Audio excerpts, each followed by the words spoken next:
You know, if you talk to anybody in Heathrow, if you talk to the UK government, they say that they've made a decision.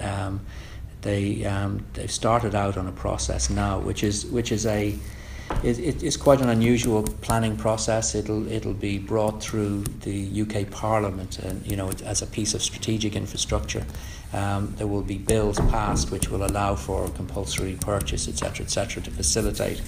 That's going to take in the region of 5 or 6 years to run through that process, and after that you've got the construction. So it'll actually bypass the standard planning process? It'll be a legislative process. There already is a process on the books that allows this to happen. It has been used for the Hinkley Point nuclear power station, so it's used for major infrastructure projects. Given the scale of Heathrow, it'll be used for that. It will be a slow process, but I think they'll get through they should get through that planning process somewhat slowly, and then it's a question of construction. So I think it will happen. Most people think it will happen. The questions will be around financing. Is it financeable? So do people have the appetite to finance the cost of developing Heathrow? And there's various estimates from a low of £14 billion to a high of £24 billion.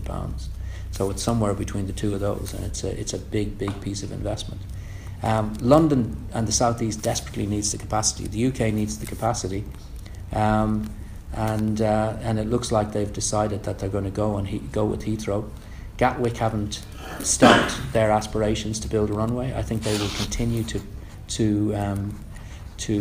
agitate to get permission to build a runway, and they may well be successful. But from our point of view, and from London's and the UK's point of view, I think it's 15 years before you see a runway operating at Heathrow, and there's going to be some very bumpy rides.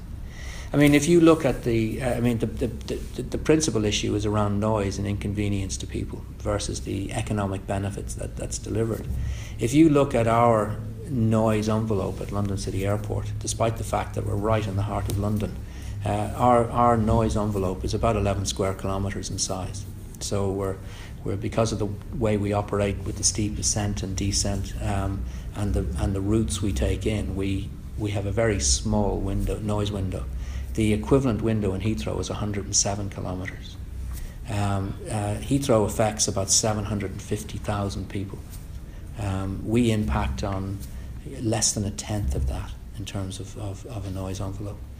So with a new runway going in, it's going to drag more people into that. The noise envelope gets bigger, and that's why it's caused so much controversy.